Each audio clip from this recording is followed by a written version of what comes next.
So I'm going to take on a topic here because I've wanted to talk about this for the last couple of weeks. The Dallas Stars, according to their website in regards to this, last season had 25 Ice Girls. I don't know how many Ice Girls they have this year, but I had an exchange on Twitter today with Shelby. I quoted her tweeted it out. She stated that the Stars Ice Girls try to stay in contact with their fans all throughout the season and the off season. I'm mentioning this because the Dallas Stars Ice Girls in particular, that I've seen anyways, are always tweeting about their girls, what their girls are doing. By now, hockey purists are typing in the comment section, I can't believe we're having this as a topic. Why not? That's 25 women who get a job. Admittedly, they're all pretty. They're dancers. They're athletes. Now, Shelby is a full-time student, according to her bio, and she's studying for a degree in criminology. So here's the thing, and here's what's always sort of got me, and this was a debate actually between Yvonne and I, because Yvonne sees it as sexist and thinks cheerleaders don't belong in any sport. I would be, and I'm kind of on the fence. If all the NHL teams came out next year and said, we're not doing this again, we're not going to have Ice Girls, we're done, fine. But this is a job to this girl. And there are girls that I've met who are doing far more degrading things to make money for their education.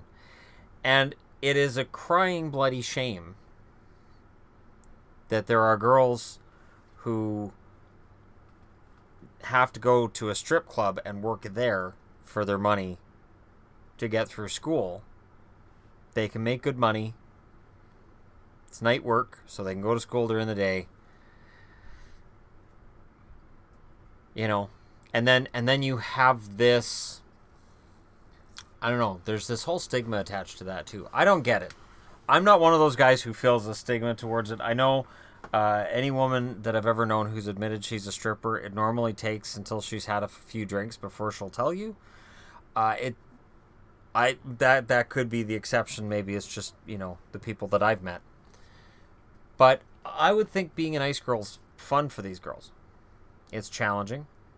It's something that they talk about every day. And they have to complete a test with hockey. And they have to know hockey. At least know the Dallas Stars. For me, there are girls who are going to be in this kind of thing just for money, and they're not going to care about the rest of it. But Dallas really puts them through it. And I think part of it has to do with, you've got the Dallas Cowboys, right, in the same city. And the Dallas Cowboy cheerleaders really put girls through their paces before they become cheerleaders. And Dallas, the hockey team, seems to do the same. As a fan of the Stars, in the beginning, so at the start, I was like, oh, this is stupid. Fully admit.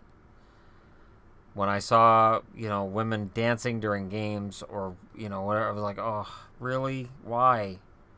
But it doesn't bother me in Dallas. I think it depends on the city. There are certain cities that it wouldn't suit. Absolutely. Would it look right in Montreal? Probably not, no. Would it look right in Toronto? No. And I don't have any clue whether or not these teams still have that. I know Carolina still has Ice Girls. I know Chicago, I believe the Blackhawks still have Ice Girls as well. I know the Islanders did away with the practice a few years ago. The Islanders really want people to just look at their hideous uniforms when they come up with a new third jersey. They don't want people being distracted by pretty girls. You've got to pay attention to whatever hideous third jersey they've come up with that I'm going to buy because I'm insane. But I have a certain amount of respect for these girls. And I will say this. When you're in the public eye and you're a woman, you're going to get called ugly. You're going to get called every name in the book. Potentially at a hockey game, you're going to have drunken fans saying terrible things to you. Sure, ushers can walk them out, but it doesn't mean the girls get done hearing. I have a lot of respect for these women. I really do. Do I think cheerleading in sports could go away? Sure. But I guess part of it for me is when I just see people just saying, "Oh, that's stupid," and those girls are stupid, and there's a tendency to lump those girls in as just being just, oh, some stupid girl just can't get a real job, so she's got to go out there. And no.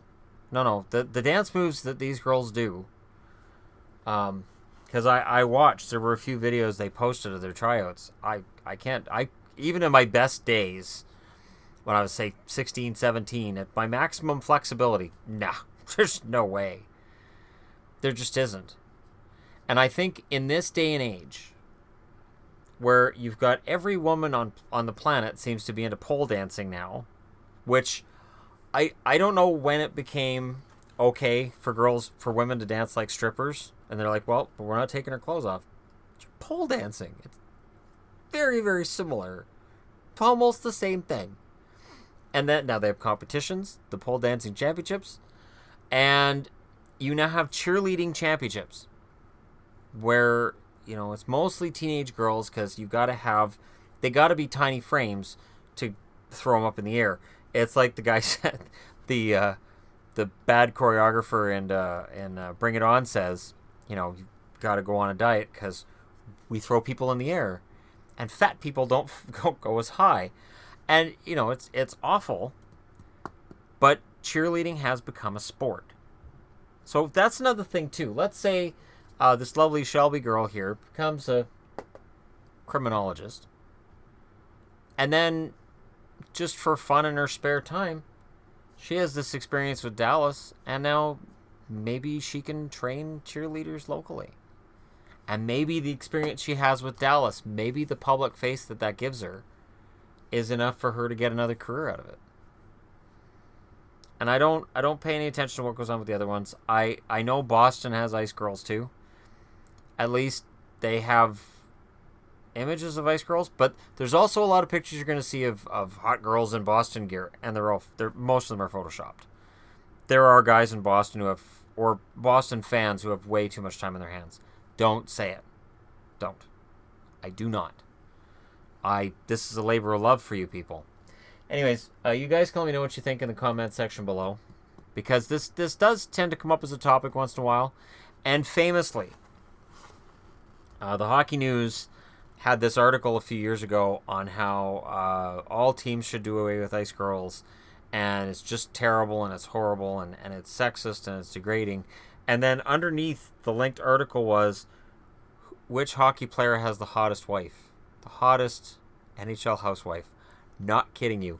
Funniest thing I ever saw in my life. I was like, yep. And the Hockey Housewives show, when I talk to guys who watch that show, and I've never watched it because I don't watch that crap. I don't watch reality TV. But when I talk to guys, they're all like, oh man, do you see so-and-so's wife? She's so hot. Okay. Men are visual.